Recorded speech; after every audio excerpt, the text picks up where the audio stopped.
warahmatullahi taala wabarakatuh. Kita kembali ke studio DTV pada pagi ini.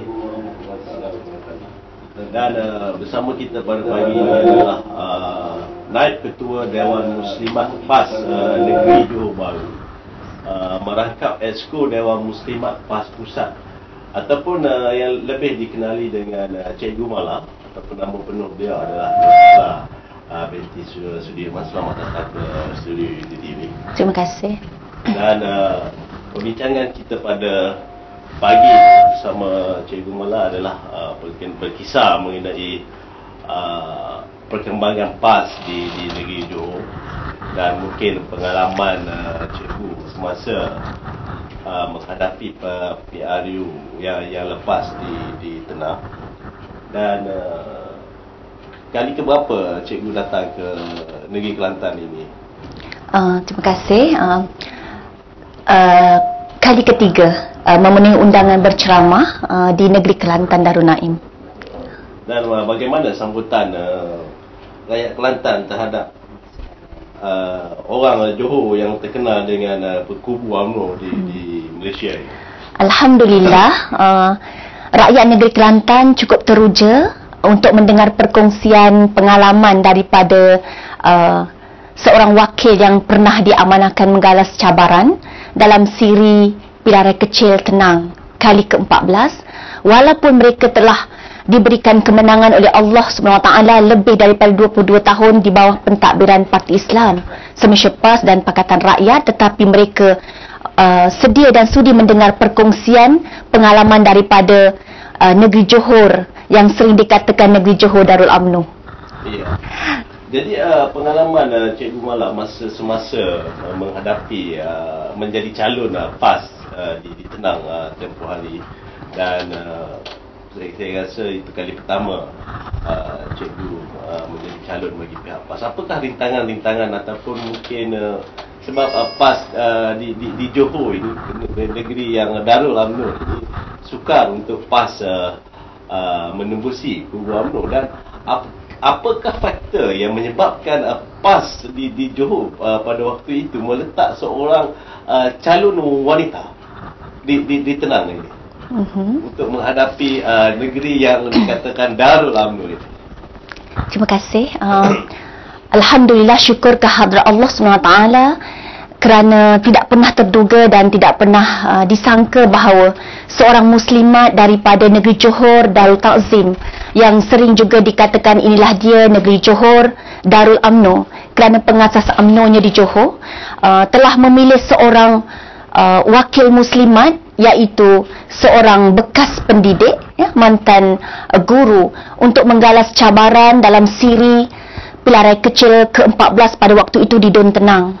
Dan sebenarnya untuk makluman bahawa keputusan untuk meletakkan calon bagi wakil Pakatan Rakyat dalam siri-siri Pilihan Kecil ini adalah daripada keputusan Dewan Syura Ulama PAS Pusat bagi wakil daripada PAS yang telah dipersetujui oleh kepimpinan tertinggi Pakatan Rakyat.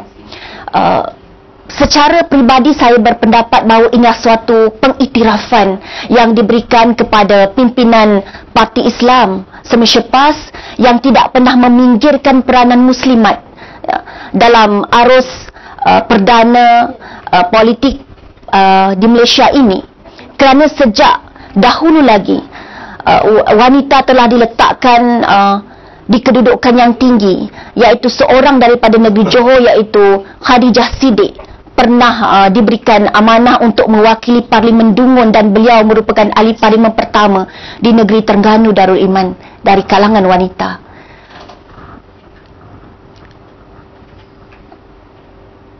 Okey. Semasa di pilihan raya, dan pada ketika itu digempakan dengan satu peristiwa banjir di Johor, di Ternang pada ketika itu. Dan macam mana Cikgu menghadapi untuk mengharungi pilihan raya, untuk mengempen, untuk berjumpa dengan rakyat dalam masa banjir?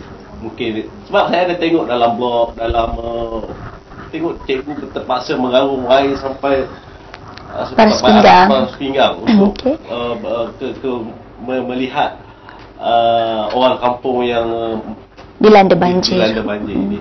Apakah ini tidak menjadi satu keperitan bagi seorang wanita dan cabaran yang besar sebagai calon yang pertama kali memasuki gelanggang pilihan raya? Terima kasih.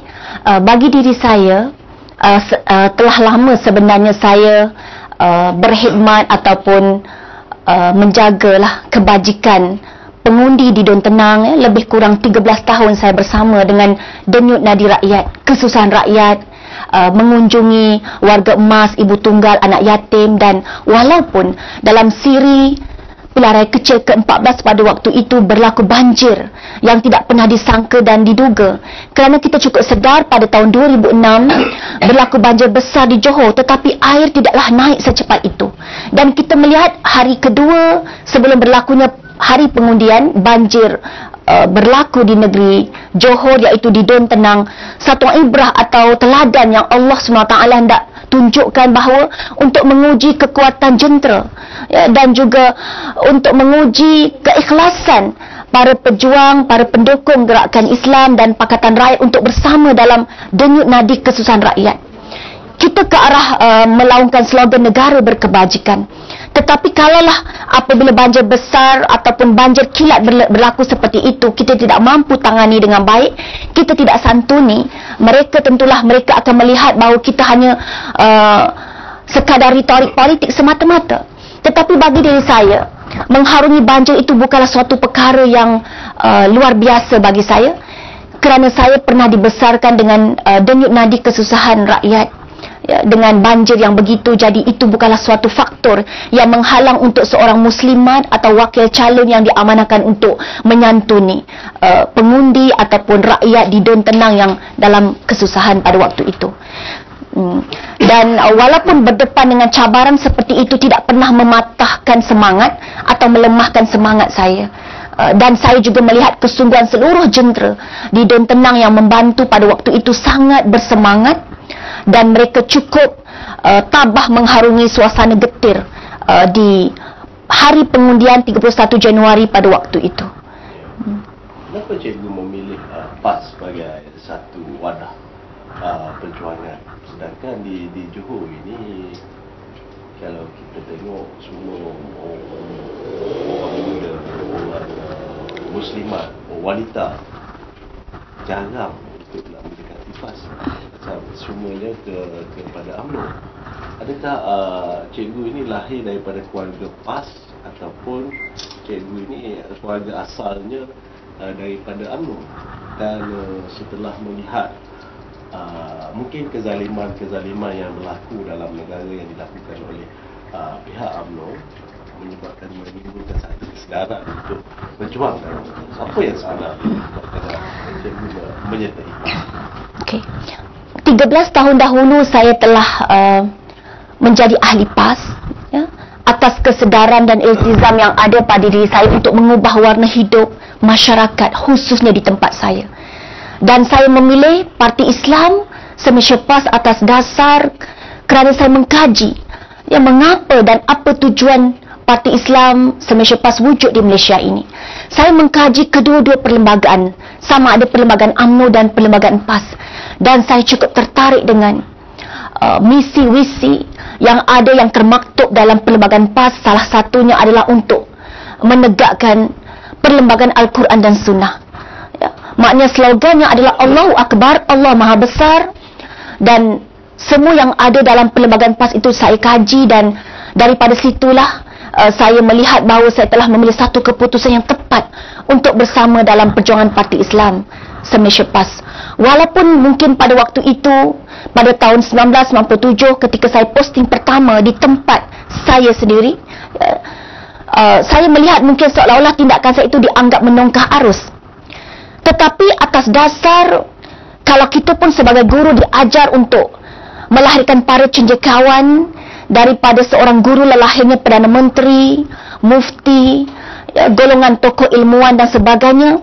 Kita tidak mahu minda jiwa guru ini dikongkong dan saya telah membebaskan diri saya daripada sebarang bentuk penjajahan ala baru yang saya lihat cukup mendominasi orang Melayu khususnya di negeri Johor pada waktu itu.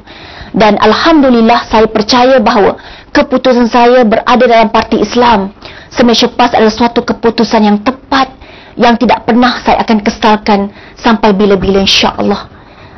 Okey, cikgu ada menyebut pasal dasar perjuangan PAS itu dasar Islam yang menjadi menarik minat cikgu untuk PAS dan berjuang PAS dan untuk Islam khususnya. Dan saya tak rasa UMNO pun UMNO memperjuangkan Islam dalam kalau kita baca tengok dalam perlembagaan UMNO untuk agama, untuk bangsa dan untuk negara. Dari sudut agama Islam ini tiada beza dalam dasar perlembagaan sama ada PAS dengan UMNO. Kenapa tidak UMNO? Sedangkan mungkin kalau cikgu dalam UMNO sekarang ini dah mungkin bergelar seorang yang berhormat. Okey, terima kasih. Apabila saya mengkaji kedua-dua perlembagaan ini, saya melihat bukan saja sekadar termaktub dalam suatu tinta atau berbentuk tulisan semata-mata, tetapi sejauh mana kesungguhan, keprihatinan ataupun iltizam yang ada pada kedua-dua parti politik yang saya sebutkan tadi, iaitu antara Parti Islam Semasa PAS dan Parti UMNO ataupun UMNO Barisan Nasional. Dan saya melihat kalau benarlah UMNO Barisan Nasional ingin memperjuangkan menegakkan agama sebagai satu tempat yang tertinggi, al-Islamu ya'lu wa la yu'la alaih, Islam itu tinggi yang tidak ada lebih tinggi daripadanya. Mengapakah pemalsuan tulisan Jawi dilakukan pada zaman Tan Sri Khairul Johari, yang menyebabkan kesannya ramai anak-anak Melayu Islam kita menerima kesan sehingga ke hari ini ramai yang tidak celik Jawi dan buta Al-Quran. Persoalannya di sini adalah yang saya kira juga bermain di fikiran ramai golongan cendekiawan ataupun golongan ilmuwan adalah mengapakah di saat tulisan Jawi ini dimasukkan bukan di zaman ketika British ataupun menjajah tanah Melayu, mengapakah di saat ketika kuasa dominasi politik orang Melayu berada di tangan UMNO Barisan Nasional? Yang ini sangat kita kesalkan sehingga ke hari ini. Begitu juga dengan robohnya surau di Kampung Berembang, Masjid Bujal di Kuala Terengganu. Begitu juga dengan penghapusan ataupun pemansuhan cuti hari Jumaat sebagai cuti umum di negeri Johor misalnya. Kalaulah benar di negeri Johor yang pengasas UMNO-nya di Johor, orang kata tanam uri di Johor, mengapakah perkara-perkara ini dipinggirkan dalam salah satu usaha ke arah meletakkan kepercayaan rakyat kepada UMNO Barisan Nasional? Sebab itulah saya percaya bahawa gelombang kebangkitan rakyat khususnya di negeri Johor pada masa kini telah melihat dengan jelas telah tiba masanya. Setelah 55 tahun UMNO Barisan Nasional diberikan ruang dan peluang yang cukup lama untuk membuktikan kalau mereka lah pembela orang Melayu, kalau mereka lah pembela orang Islam yang mereka sering mainkan retorik ini di kampung-kampung tradisi, di Felda, Felkra, Risda dan sebagainya. Mengapakah perkara-perkara ini dipinggirkan dalam usaha mereka untuk meletakkan kepercayaan rakyat khususnya di negeri Johor Darul Takzim? Dalam memilih parti ini tidaklah cikgu sendiri memilih dasar dan semangat yang ada pada perjuangan sebuah parti. Dan di Johor Bahru ini, di Johor ini, yang terkenal dengan kubu kuat UMNO ini, dan ada setengah-setengah pihak mengatakan dalam PRU 13 akan datang PR ataupun Pakatan Rakyat akan menguasai Putrajaya. Dan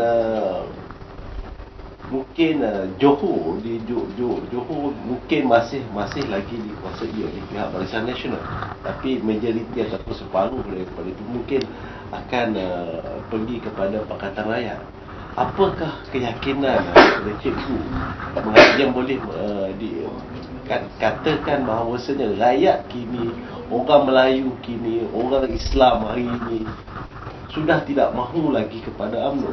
Yang jelas dan nyata pada hari ini adalah kaum Tionghoa, kaum Cina menolak Barisan Nasional, tapi orang Melayu masih berbelah bagi sama ada nak menyokong PAS ataupun masih lagi ingin bersama dengan UMNO. Jadi dalam situasi sebegini, apakah peranan yang cikgu rasa cikgu boleh mainkan untuk memberi kemenangan kepada PR dalam PRU 13? Terima kasih. Saya cukup optimis gelombang kebangkitan rakyat khususnya di negeri Johor Darul Ta'zim telah bersama dalam Pakatan Rakyat. Walaupun negeri Johor sering dikatakan inilah dia jantung hati UMNO, kubu kuat UMNO, tetapi telah ada 6 kerusi daripada Pakatan Rakyat di negeri Johor, 2 kerusi daripada PAS dan 4 kerusi daripada DAP, dan kita telah ada 1 kerusi Parlimen Bakri, menunjukkan bahawa gelombang kebangkitan rakyat pada tahun 2008 sebenarnya telah ada. Dan kita melihat menjelang PRU ke-13 nanti, gelombang kebangkitan rakyat ini semakin bersemarak, dan mereka sering beriltizam dan sentiasa tak sabar untuk membuat perubahan, meletakkan kepimpinan Pakatan Rakyat di Nusajaya, di Dewan Undangan Negeri Johor di Nusajaya, dan juga insya-Allah seluruhnya di Putrajaya insya-Allah. Kerana kita melihat sebagaimana yang saya sebutkan tadi, telah 55 tahun UMNO Barisan Nasional diberikan peluang yang cukup lama untuk membuktikan iltizam yang mereka hendak berikan kepada rakyat. Tetapi semakin hari rakyat kian hampa dan kecewa dengan apa yang berlaku, dan juga mereka menyaksikan dengan penuh minat segala permasalahan dan juga isu-isu yang berlaku di Johor, yang saya percaya golongan muda, golongan pertengahan ini memang akan bersama dalam Pakatan Rakyat. Kalaupun ada cabaran kami adalah mungkin di kawasan Felda, Felkra, Risda dan kampung tradisi yang mungkin penghuninya adalah kalangan 50 tahun ke bawah. Yang kita lihat mungkin mereka cukup sukar untuk membuat perubahan ini, tapi tidak mustahil. Kun fayakun. Allah kata jadi maka jadilah. Jadi tidak ada yang mustahil bagi Allah SWT. Sebab kita melihat kalau suatu ketika dahulu pimpinan UMNO di Johor pernah mengatakan pada tahun 2004 kita akan pastikan dalam PRU, pada waktu itu pada tahun 2004 mereka kata kita akan pastikan tidak ada satu kerusi pun yang jatuh ke tangan pembangkang. Tetapi Allah SWT telah mentakdirkan menang di Dun Senggarang, menang percuma, menang tanpa bertanding, menunjukkan bahawa kalau Allah SWT hendak memberikan suatu kemenangan itu tidak ada yang mustahil. Kemudian pada tahun 2008 kita telah ada 6 kerusi yang saya sebutkan tadi dan 1 kerusi daripada Parlimen, menunjukkan bahawa lonjakan undi dan kepercayaan rakyat semakin bersama dengan Pakatan Rakyat. Dan insya-Allah saya cukup optimis sebagai kepimpinan di peringkat PAS Johor dan kepimpinan Dewan Muslimat Negeri Johor, khususnya selaku naib ketua Muslimat Negeri Johor, saya percaya dalam PRU ke-13 nanti insya-Allah yang akan berlaku tak sampai dalam tempoh mungkin 6 bulan, kita percaya tidak mustahil Johor akan dapat ditawan oleh Pakatan Rakyat. Dengan penuh optimis saya katakan begini kerana kita bersedia bekerja untuk menang insya-Allah. Okey, saya meminat dengan kenyataan yang selalu diperkatakan pada hari ini, di mana Pakatan Rakyat mengatakan kawasan-kawasan bandar, kawasan-kawasan bandar akan dikuasai oleh pihak Pakatan Rakyat, dan kawasan-kawasan pendalaman macam yang disebut sebentar tadi masih lagi dikuasai oleh pihak UMNO ataupun Barisan Nasional. Cuma kemuskilan saya di sini bila mengatakan kawasan bandar ini boleh dikuasai oleh Pakatan Rakyat, dan apa yang saya ingin bangkitkan di sini, bila dikatakan kawasan bandar ini kawasan macam Johor Bahru khususnya. Johor Bahru adalah satu bandaraya yang berdekatan dengan Singapura, dan sosial, secara sudut sosial di Johor Bahru ini melebihi apa yang berlaku mungkin di Kuala Lumpur. Kehebatan bandar Kuala Lumpur mungkin sama dengan kehebatan bandar Johor Bahru dari segi sosialnya. Di mana di bandar Johor Bahru ini kita boleh melihat wanitanya yang bertudung, tapi dalam mereka ini dalam kelompok minoriti. Jadi bagaimana pihak PAS boleh mengatakan kawasan bandar ini mereka boleh menguasai? Adakah sekarang ini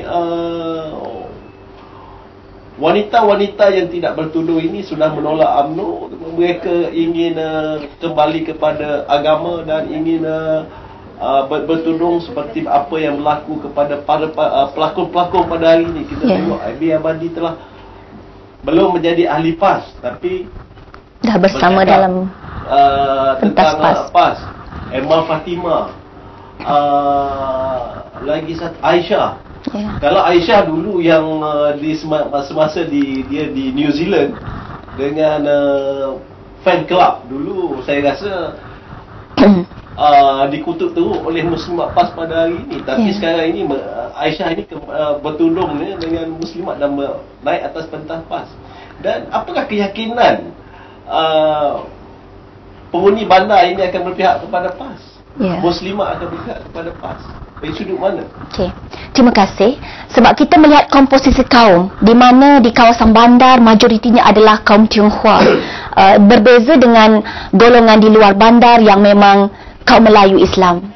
Dan mereka ini sering ditakutkan atau dimomokkan dengan retorik politik yang pelbagai, yang ada kaitan dengan sentimen perkauman, kemudian kalau contohnya kalau sokong Pakatan Rakyat nanti akan berlaku pertumpahan darah dan sebagainya. Tetapi kita melihat golongan di bandar ini ada golongan yang terdedah kepada maklumat, golongan yang sentiasa akses kepada internet dan Facebook, Twitter. Dan juga kita melihat bahawa fitrah seorang manusia ini cintakan kebaikan dan keadilan. Sebab itulah kita melihat walaupun mungkin mereka tidak bertudung atau belum kuat semangat mereka atau cukup kuat jihad mereka untuk memakai tudung, tetapi mereka inginkan sebuah negara yang di dalamnya terdapat keadilan. Hak-hak mereka sebagai rakyat Malaysia disantuni. Sebagai contoh, saya melihat bagaimana gelombang kebangkitan golongan artis sebagaimana yang disebutkan tadi, contohnya Puan Aisyah yang terkenal dengan lagu Janji Manismu. Beliau telah lama berada di New Zealand, tetapi di satu saat ketika akidah anaknya untuk diselamatkan, cara mana dan bagaimana anak-anak ini untuk dibawa ke Malaysia dan diselamatkan dari segi kebimbangan beliau kepada suasana yang berlaku di sana, kita melihat akhirnya insan seperti ini akan balik kepada cintakan Islam dan cintakan keadilan. Sebab itulah beliau memilih Parti Islam Malaysia PAS sebagai satu platform perjuangan beliau pada waktu ini. Dengan kesedaran yang ada pada dirinya, cintakan kebaikan, keadilan dan sebagainya ini, maka beliau telah membuat suatu perubahan. Dan kita juga melihat bukan saja golongan artis sebagaimana Puan Aisyah. Kita juga melihat bagaimana baru-baru ini dalam Himpunan Hijau 26 Jun Saudara Khairil Uthman misalnya telah menyerahkan borang keahlian PAS kepada Datuk Seri Bentara Setia Tuan Guru Abdul Aziz Nikmat Mursyidul PAS merangkap Menteri Besar Kelantan Darul Naim di negeri Johor Darul Ta'zim. Begitu juga kita melihat Saudara Bob Lokman, Puan Dayangku Intan yang telah bersama dalam keluarga besar Pakatan Rakyat.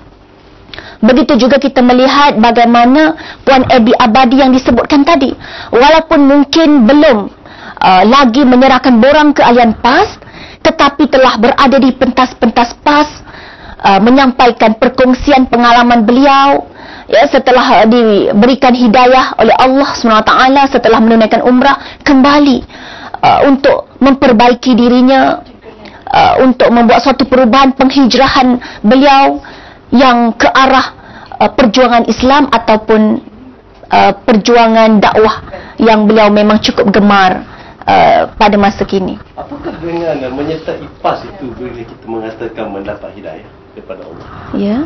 InsyaAllah saya cukup percaya bahawa dengan nikmat iman dan Islam, ya, kesedaran yang ada, hanya orang-orang yang dipilih oleh Allah SWT saja yang akan bersama dalam perjuangan untuk memartabatkan suara Islam, ya, meletakkan perundangan Al-Quran dan Sunnah sebagai satu matlamat dan hala tuju perjuangan untuk mencari keredaan Allah SWT. Bukan saya hendak menafikan bahawa maaf saya sebutkan, bukanlah katakan golongan yang mungkin belum bersama lagi dalam PAS, ya, rakan-rakan UMNO yang mungkin belum bersama dalam PAS ini tidak diberikan hidayah oleh Allah SWT. Walaupun kita berbeza pendirian politik, tetapi kita solat berkiblatkan kiblat yang satu, ya. Kita tetap menunaikan haji dan umrah di tempat yang sama. Tetapi yang saya lebih pentingkan di sini atau kami tekankan di sini adalah soal hidayah untuk memilih perjuangan yang meletakkan sebenarnya perjuangan Al-Quran dan Sunnah itu sebagai matlamat utama perjuangan. InsyaAllah apabila rakyat di negara Malaysia ini meletakkan cita-cita untuk mencari keredaan Allah SWT, memiliki ataupun memiliki impian untuk melahirkan suatu negeri yang sebagaimana dikatakan baldatun thayyibatun wa rabbun ghafur, insya-Allah, maka dengan sendirinya seluruh keluarga, generasi kelangsungan masa hadapan itu dapat dipelihara insya-Allah di bawah lembayung Islam, insya-Allah. Kerana Islam adil untuk semua, ya, Islam adil dan Islam adalah syumul. Walaupun sering dikatakan mungkin keraguan di kalangan segelintir mengatakan kalau begitu bagaimana dengan hak-hak orang bukan Islam. Tetapi bukankah lebih 1400 tahun yang lampau apabila Rasulullah SAW berhijrah daripada Mekah Al-Mukarramah ke Madinah Al-Munawwarah untuk mendirikan sebuah negara Islam, menegakkan perlembagaan Al-Quran dan Sunnah, telah terbukti, telah dinukilkan dalam sejarah bagaimana pada waktu itu Madinah Al-Munawwarah berjaya melaksanakan perundangan Islam walaupun terdapat pelbagai kaum sebagaimana di Malaysia pada hari ini.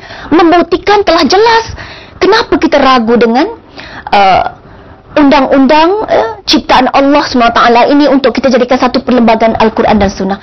Kenapa kita masih pakai undang-undang Lord Reed, ya, ciptaan penjajah yang walaupun penjajah telah lama meninggalkan kita, tapi kita masih pakai. Sebab itulah gejala sosial keruncingan ataupun gejala sosial semakin meruncing, ya, dan akhlak remaja semakin runtuh kerana kita tidak pakai suatu penyelesaian atau solusi yang telah diberikan oleh Islam sebagai agama kita, panduan agama kita. Saya kira cikgu mengarahkan saya bercakap mengenai hudud. Bila bercakap mengenai masakan moral, bercakap mengenai akidah.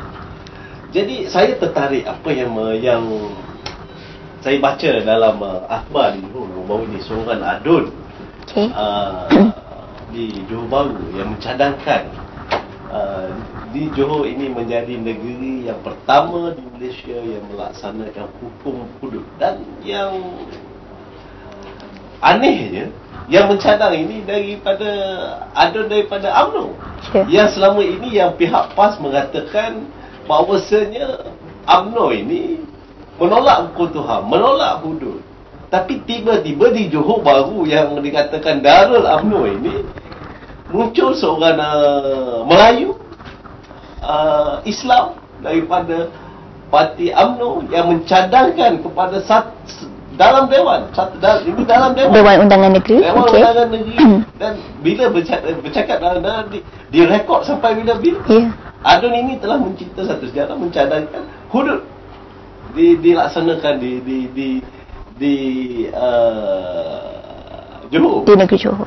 Apakah jikalau benar UMNO ini melaksanakan hudud di negeri Johor, maka terkuburlah perjuangan PAS di Johor. Mungkin cikgu pun terpaksa berhijrah ke UMNO. Terima kasih. Tuan Guru Ni Abdul Aziz sendiri selalu mengatakan, ini dalam ucapan beliau selalu mengatakan, jika UMNO terima Islam maka dia akan bubar PAS. Tiada guna lagi PAS. Sebab perjuangan PAS pada hari ini adalah menegakkan Islam yang dinafikan oleh UMNO. Jadi saya melihat di Johor ini UMNO sudah nak kepada Islam. Okey. Seharusnya rakyat Melayu Islam di Johor menyokong UMNO sekarang. Apa pandangan Cik? Okay, terima kasih atas soalan yang memang cepu mas soalan ni. Saya pun menunggu soalan ini dikemukakan kepada saya selaku kepimpinan daripada Dewan Muslimat Negeri Johor, juga kepimpinan PAS Johor. Ya, Alhamdulillah, syukur kehadrat Allah SWT. Allah telah mentakdirkan cadangan pelaksanaan hukum hudud ini telah dicadangkan oleh seorang YB, saudara YB Ayub Rahmat, Datuk Ayub Rahmat daripada Adun Kemelah, yang telah mencadangkan hudud ini dalam Dewan Undangan Negeri Johor di Nusajaya. Dan PAS sangat teruja dan cukup berbangga dengan keberanian seorang YB daripada UMNO yang melahirkan cadangan ini di Dewan Undangan Negeri Johor. Kita tidak nafikan perkara yang baik daripada YB UMNO, kita sokong.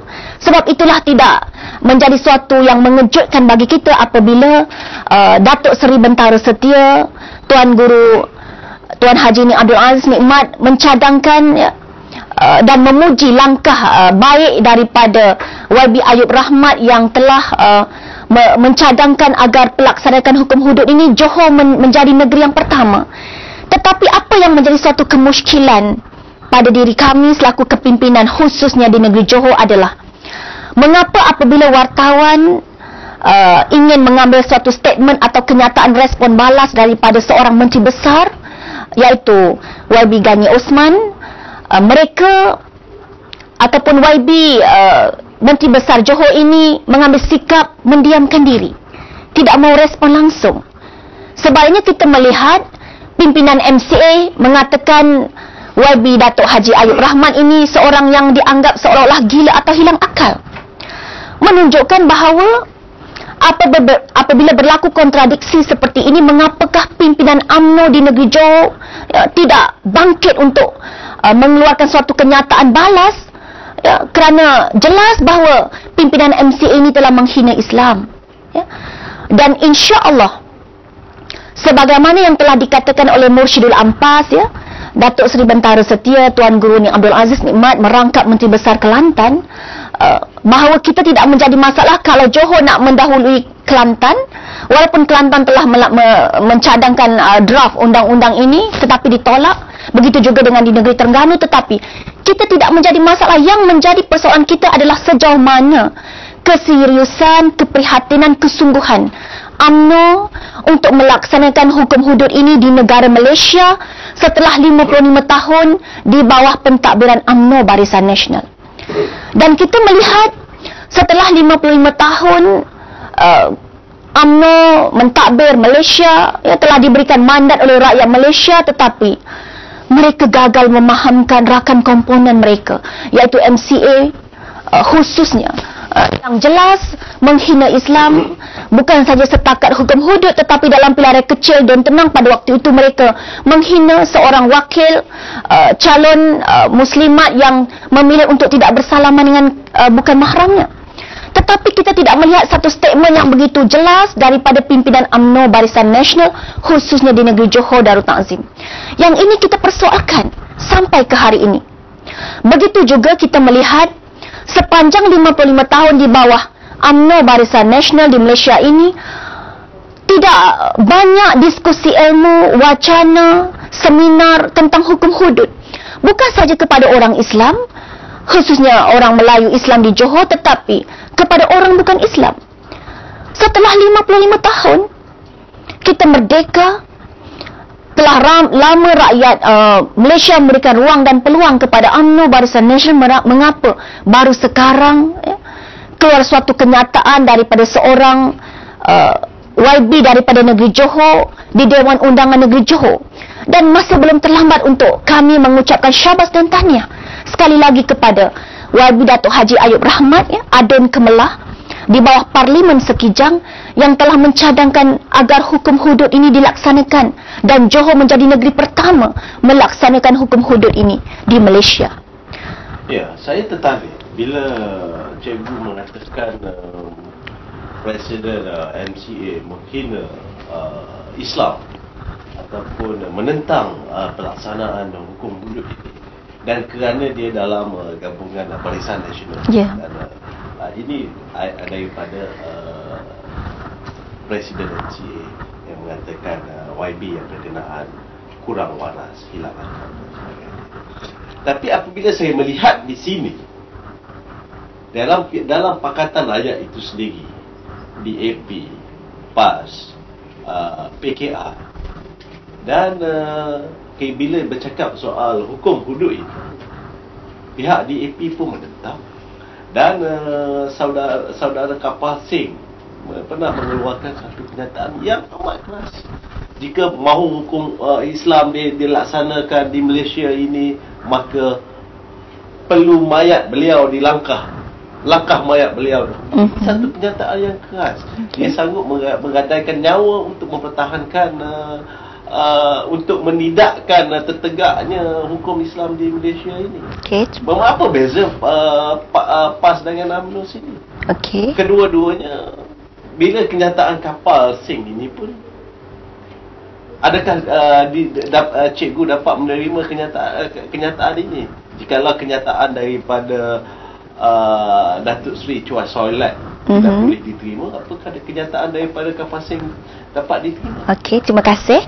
Sebenarnya ramai yang tidak memahami kronologi peristiwa tentang penentangan Kapal Singh terhadap hukum hudud. Sebab telah lama, sebagaimana yang saya sebutkan tadi, 55 tahun UMNO gagal memahamkan khususnya orang Melayu Islam bahawa hukum hudud ini untuk orang Islam. Kerana orang Islam ada pertimbangan soal syurga neraka, dosa pahala. Tidak sebagaimana orang yang bukan Islam, tidak ada perhitungan akhirat. Sebab itulah kita nak sebutkan di sini bahawa kalaulah memang saya tidak menafikan pernah ada kenyataan daripada Kapal Singh yang mengatakan bahawa langkah mayat beliau dahulu sebelum melaksanakan hukum hudud ini di Malaysia, tetapi pada waktu itu beliau mengatakan dalam keadaan beliau betul-betul belum memahami dengan sebenar-benarnya soal hudud itu di Malaysia. Tetapi dalam Konvensyen Pakatan Rakyat kedua di Pulau Pinang di Dewan Milenium, beliau telah mengeluarkan satu statement yang tidak dipaparkan dengan begitu meluas di media elektronik dan media bercetak, bahawa beliau pernah mengeluarkan kenyataan dalam Konvensyen Pakatan Rakyat itu di Dewan Milenium Kepala Batas di Pulau Pinang bahawa dalam soal hudud kita boleh bincang. Bermakna lunaknya kata-kata beliau berbanding dengan sebelum itu yang memang beliau tidak memahami. Dan kita tidak pelik kalau pimpinan daripada kalangan non-Muslim tidak memahami soal hudud ini. Kerana Dr. Chua Joy Ming di Taman Melewar baru-baru ini pun pernah mengatakan bahawa telah lama beliau duduk dalam UMNO Barisan Nasional, beliau tak faham apa itu erti Islam dalam erti kata sebenarnya. Tetapi setelah berkawan dengan Pakatan Rakyat, beliau telah benar-benar memahami soal Islam itu, cara mana dan bagaimana anutan agama orang Islam dalam erti kata yang sebenarnya. Sebab itulah tidak menjadi suatu yang pelik apabila kita mendengar bagaimana Ketua Menteri Pulau Pinang yang amat berhormat YB Lim Guan Eng mengatakan di awal-awal pentadbiran beliau di Pulau Pinang, beliau mengatakan, saya akan mentadbir negeri Pulau Pinang sebagaimana Khalifah Umar bin Abdul Aziz. Itu bukan tetapi tidak. Memang benar-benar beliau melaksanakan, memang benar-benar beliau melaksanakan apa yang beliau katakan. Bagaimana kita melihat peruntukan bagi sekolah agama rakyat, bagaimana beliau memberikan allowance kepada golongan hafiz Quran yang apabila ditanya oleh wartawan adakah tidak rasa rugi berikan allowance kepada hafiz Quran, beliau mengatakan bahawa beliau anggap orang yang boleh menghafaz Quran ini adalah orang yang hebat dan orang yang baik. Sebab itu kita perlu beri ganjaran. Sebab itu dalam soal ini saya melihat kita berbalik kepada soal telah 55 tahun UMNO diberikan ruang dan peluang untuk mentadbir Malaysia, membuktikan kalau mereka lah pembela orang Melayu, pembela Islam khususnya di retorik ini mereka mainkan di kampung-kampung, di Felda, Folklorista dan kampung tradisi. Sejauh mana kesungguhan mereka untuk melaksanakan itu. Dengan saya sebutkan beberapa contoh tadi, bagaimana pemasan tulisan Jawi dan sebagainya. Sebab itulah telah tiba masanya. Memang telah lama sepatutnya UMNO Barisan Nasional melontarkan idea sebagaimana contohnya melaksanakan hukum hudud, ya, membanyakkan, merancangkan lagi seminar, diskusi ilmu, wacana ilmiah dan sebagainya soal hudud. Kerana kita nak masyarakat majmuk di Malaysia ini jelas dan faham anutan agama orang Melayu Islam sebagaimana kita menghormati anutan agama, ya, kaum Tionghoa dan kaum India. Okey. Saya nak kembali kepada politik di Johor. Okey. Pada peluang Pakatan Rakyat untuk menguasai Putrajaya. Dan di Johor ini seorang ahli parlimen yang berasal daripada Johor bertanding di Kelantan di Kementerian YB Salahuddin Ayub, ya. Dan baru-baru ini di Parlimen Hijau, Ya. di Johor Bahru dihadiri oleh Tuan Guru dan Pimpinan Pakatan Rakyat. Pimpinan Pakatan Rakyat dan mengisytiharkan YB Salahuddin akan bertanding di Johor Bahru pada PRU 13 nanti. Apakah ini satu tanda dalam PRU 13 nanti bahawasanya YB Salahuddin akan dilantik menjadi Menteri Besar baru di Johor? Okey, soalan cepu mas yang kedua. Alhamdulillah, rakyat Johor khususnya Parti Islam, ya, Semalaysia PAS sangat teruja, ya, sangat berbesar hati dengan kesungguhan YB Salahuddin Ayub, ya, yang merupakan ahli parlimen Kubang Krian, akan balik semula ke negeri Johor, ya, untuk mengetuai ataupun bersama-sama dengan kepimpinan Pakatan Rakyat untuk misi menawan Johor, menumbangkan UMNO Barisan Nasional di negeri Johor Darul Ta'zim. Dan kita melihat kelahiran YB Salahuddin ini asalnya orang Pontian, ya. Orang kata seperti bagaimana kita melihat beliau ini telah lama merantau di negeri orang, ya. Satu universiti terbuka di Kelantan ini mendedahkan beliau dengan pelbagai cabaran, mungkin halangan dan juga strategi-strategi yang mempertahankan kemenangan PAS di negeri Kelantan Darul Naim ini. Apa salahnya beliau balik untuk bersama-sama dengan kepimpinan Pakatan Rakyat, ya, dalam usaha dan misi kami untuk meletakkan kepimpinan Pakatan Rakyat di Nusa Jaya dan seterusnya menawan Putrajaya insya-Allah. Dan kita melihat kepulangan beliau ini sangat disambut dengan suatu semangat yang begitu tinggi di kalangan jentera dan di kalangan rakyat, dan khususnya di kalangan jentera dan amnya kepada seluruh rakyat Johor. Dan juga apabila ditanya soal siapa yang bakal menjadi menteri besar, saya lebih senang untuk menjawab bahawa soal menteri besar ini biarlah kepimpinan yang akan menentukan kemudian setelah kita dapat menumbangkan UMNO Barisan Nasional. Apa yang penting sekarang adalah matlamat kami untuk meletakkan kepimpinan Pakatan Rakyat di Nusa Jaya, dan soal menteri besar biarlah menjadi rahsia. Kemungkinan tidak akan menjadi hak milik PAS. Berkemungkinan besar tidak menjadi milik. Ini realiti yang dimomokkan oleh UMNO pada hari ini. PAS menjadi kuda tunggangan DAP. Dan begitu sebalik. Okey. Saya sangat tunggu soalan ini sebab di mana-mana saya berceramah khususnya di negeri Johor, ya, saya nak sebutkan, nak pecahkan stigma negatif yang ditanamkan oleh UMNO Barisan Nasional yang sering melanggar retorik seperti ini. Beliau mengatakan mungkin yang akan menjadi Menteri Besar Johor adalah Dr. Chua Joy Ming, atau kepimpinan Pakatan Rakyat Dr. Bu Cheng Hao, atau mereka mengatakan bahawa DAP akan memiliki kuasa dominasi, kuasa politik di negeri Johor. Tetapi sebenarnya bagi rakyat Johor yang bijak menilai antara fakta dan realiti sebenar ataupun retorik, adakah ini retorik semata-mata, jelas bahawa Undang-Undang Tubuh Kerajaan Negeri Johor jelas mengatakan bahawa syarat untuk menjadi menteri besar adalah yang pertama di kalangan orang yang Islam, dan kalau di Johor syaratnya lebih ketat, iaitu Undang-Undang Tubuh Kerajaan Negeri Johor meletakkan syarat tanah tumpah lahirnya di Johor. Ibarat orang kata tanam uri pecah mentuban di Johor.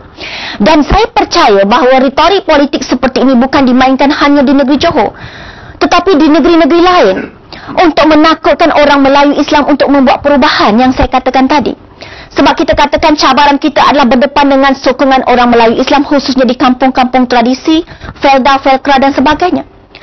Kita ambil contoh, kalau hujah ini diberikan, kononnya nanti yang menjadi menteri besar atau Perdana Menteri, mereka mengatakan supaya nak menakutkan orang Melayu khususnya untuk membuat perubahan.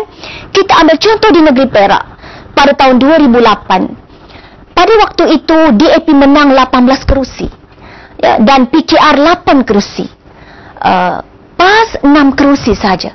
Persoalannya, mengapakah yang menjadi Menteri Besar Perak pada waktu itu pada tahun 2008 sebelum dirampas dengan cara yang tidak bermaruah adalah Yang Berhormat Datuk Seri Haji Nizar bin Jamaluddin, menunjukkan bahawa kalaulah rakyat Malaysia akses maklumat, memahami fakta yang sebenar, maka retorik politik seperti ini memang tidak mereka termakan dengan hasutan seperti ini. Dan suatu lagi perkara yang mereka sering katakan, jangan bagi undi dalam PRU ke-13 ini kepada Pakatan Rakyat atau kaum Tionghoa kerana nanti jadi huru-hara, akan berlaku pertumpahan darah.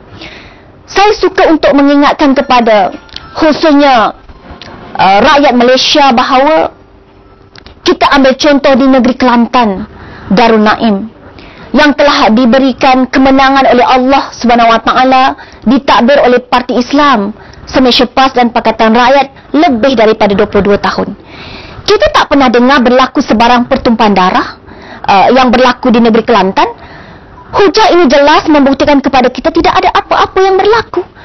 Kita cuma nak ubah 5% Melayu. Ya. Sebab itu kita cuba nak ubah persepsi mereka ini, khususnya orang Melayu Islam. Walaupun kalau benarlah mereka katakan berlaku pertumpahan darah, walaupun tak kiralah berapa persennya pun, tetapi kalau mereka nak buat provokasi atau rakyat Kelantan ini tidak dijaga dengan baik, sudah pastilah mereka akan buat satu mencetuskan isu huru-hara dan sebagainya. Tetapi ini tidak berlaku di negeri Kelantan. Sebab itulah jangan rakyat Malaysia khususnya di negeri Johor ya, termakan dengan hasutan seperti ini. Kita nak membuat perubahan ini bukan untuk menggulingkan kerajaan ya, sebagaimana dengan orang kata disebutkan seolah-olah macam berlaku pertumpahan darah atau mengangkat senjata, tetapi kita nak melalui saluran demokrasi yang dibenarkan dalam perlembagaan Malaysia. Tidak ada apa-apa yang akan berlaku sama ada pertumpahan darah atau huru-hara, kerana ibarat kita nak tukar driver, kita nak tukar pemandunya untuk lebih ke arah political mileage yang lebih jelas demi kelangsungan anak cucu kita pada masa akan datang. Sebab itulah rakyat Malaysia perlu bijak membuat perubahan dan pilihan dalam PRU ke-13 ini. Okey, saya tertarik bila cikgu bercerita sedikit mengenai perlembagaan negara. Okey. Dan saya nak minta tanya pandangan cikgu. Apakah cikgu bersetuju jika Khalifah Omar Abdul Aziz di Penang ini dilantik menjadi Perdana Menteri Malaysia? Pada saya, soal siapa menjadi Perdana Menteri, ya, siapa menjadi Ketua Menteri, soal siapa menjadi Menteri Besar, bukanlah satu persoalan yang paling penting untuk dijawab pada masa kini. Kerana apa yang kami misikan dalam matlamat kami dalam perjuangan Pakatan Rakyat ini, yang pertama adalah kami antara ketiga-tiga Pakatan Rakyat ini, tidak kira PAS, DAP dan PKR ya, bukan soal siapa nak menjadi Perdana Menteri, siapa nak menjadi Menteri Besar atau siapa nak menjadi Ketua Menteri Pulau Pinang. Dalam PRU ke-13 nanti, soal jawatan itu bukan matlamat kami yang paling penting buat masa ini.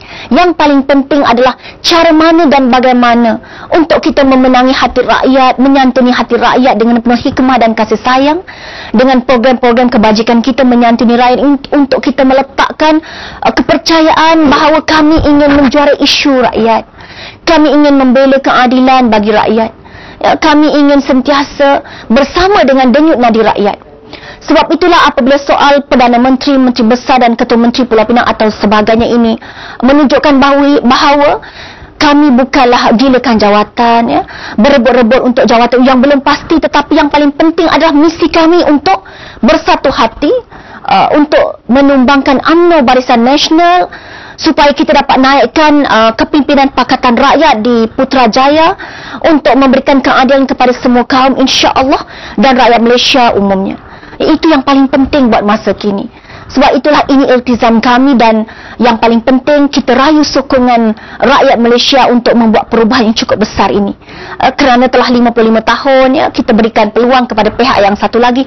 Apa salahnya pada PRU ke-13 ini, berilah peluang kepada kami untuk membuktikan, insya-Allah kami akan melaksanakan kepimpinan terbaik, lebih baik daripada UMNO Barisan Nasional yang telah mentadbir 55 tahun di Malaysia ini. Okey.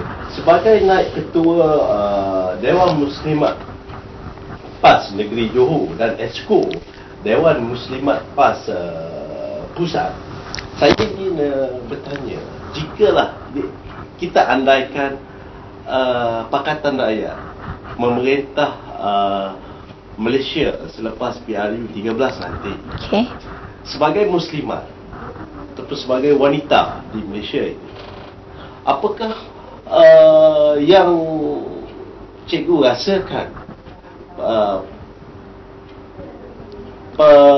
perubahan-perubahan yang perlu dilakukan oleh wanita hari ini untuk masa depan? Kemanakah muslimat PAS ini, muslimat PAS di Malaysia pada hari ini akan membawa wanita-wanita Malaysia pada hari ini ke arah mana? Dari sudut mungkin dari sudut rohani dan jasmaninya. Ya. Dan apakah wanita Malaysia pada hari ini, pada pandangan cikgu, masih ketinggalan daripada beberapa sudut, sama ada dari segi fizikal ataupun material? Okey, terima kasih.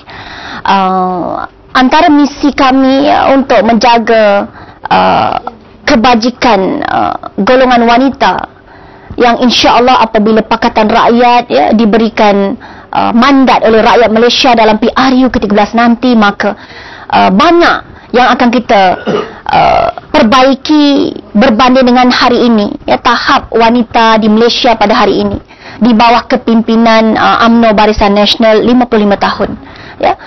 Mungkin tidak sesuai untuk saya ceritakan manifesto kami buat masa ini. Tetapi apa yang paling penting kita mahu tekankan di sini bahawa kita tidak mahu wanita menjadi mangsa eksploitasi. Ya, media misalnya, ya, media elektronik atau media bercetak dalam iklan-iklan dan sebagainya.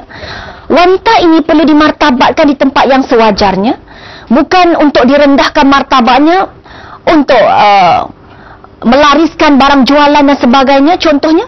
Dan bagaimana juga dengan soal penutupan aurat bagi wanita Islam ya, yang bekerja dalam syarikat iklan dan sebagainya. Ini mungkin salah satu yang saya nak mewakili kepimpinan wanita Pakatan Rakyat menyampaikan hasrat kami untuk memperbaiki hak-hak wanita di Malaysia.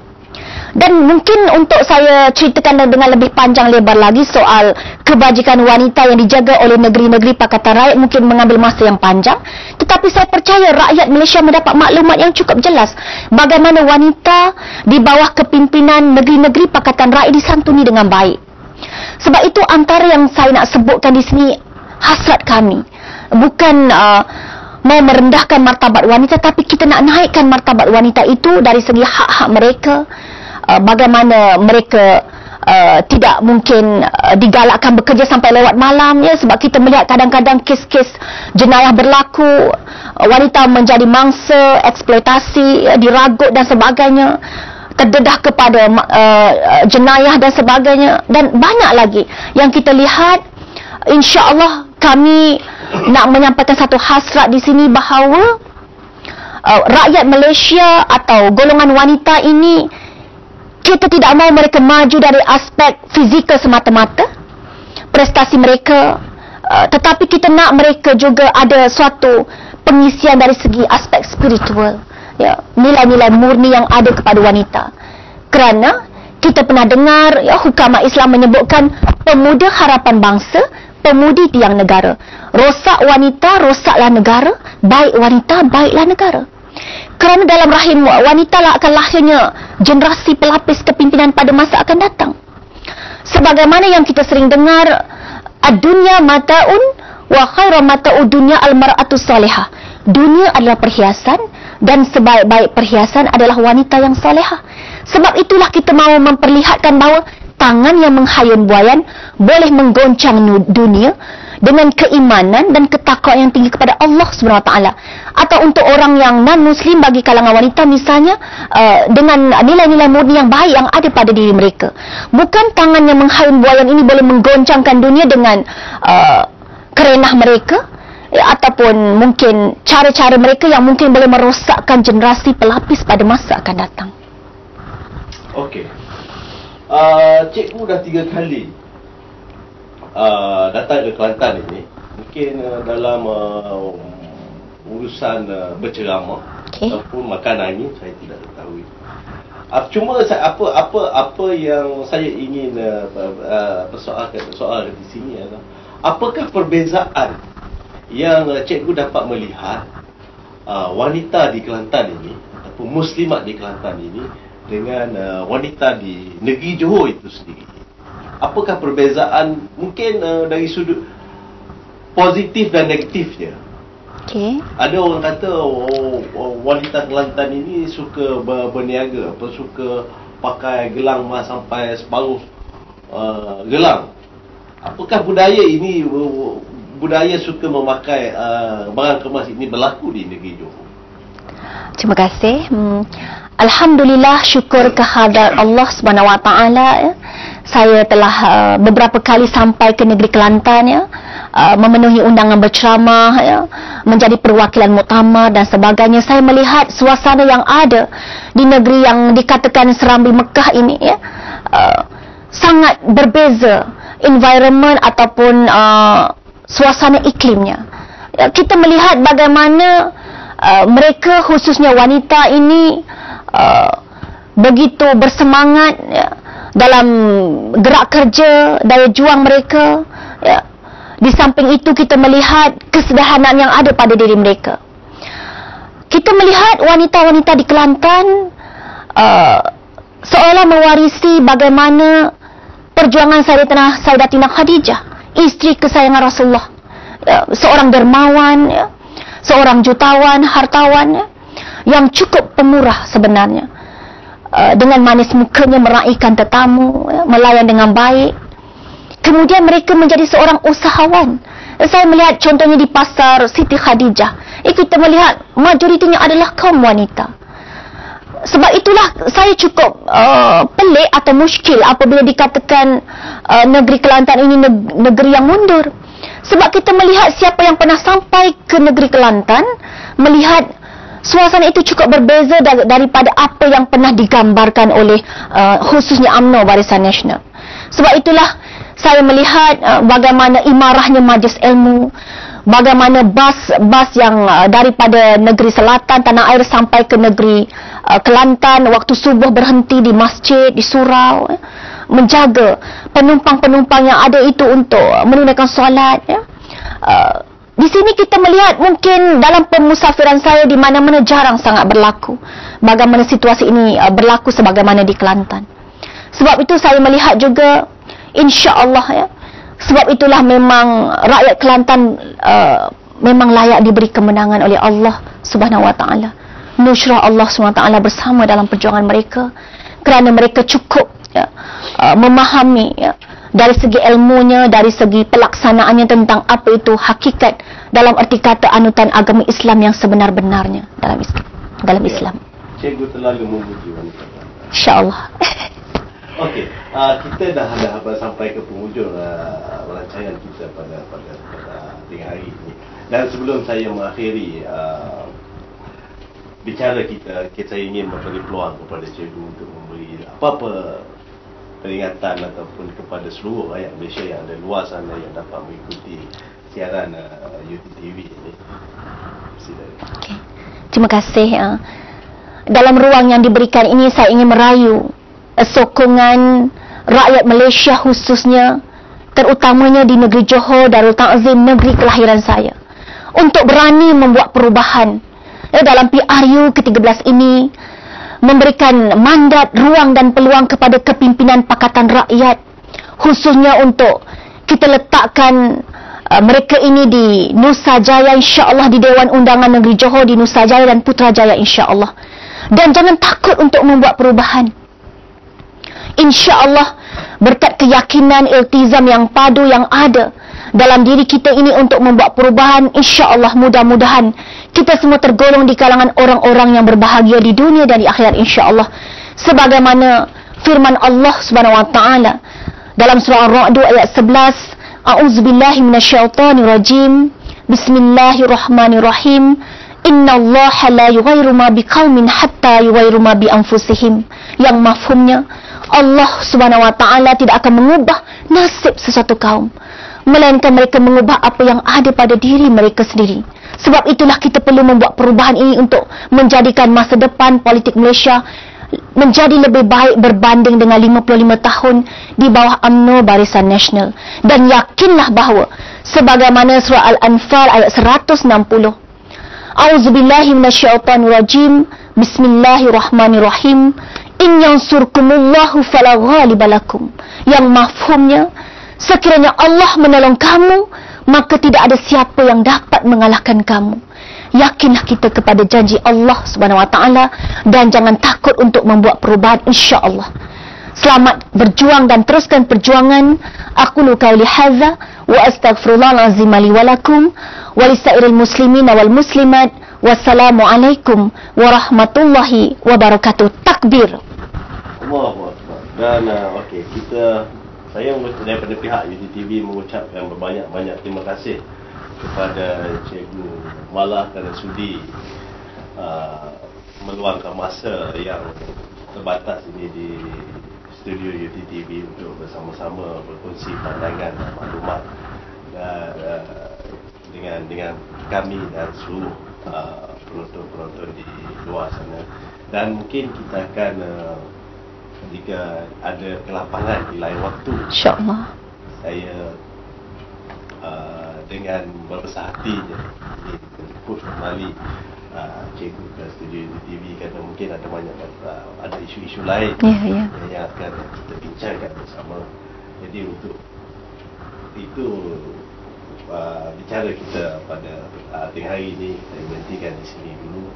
Dan Assalamualaikum.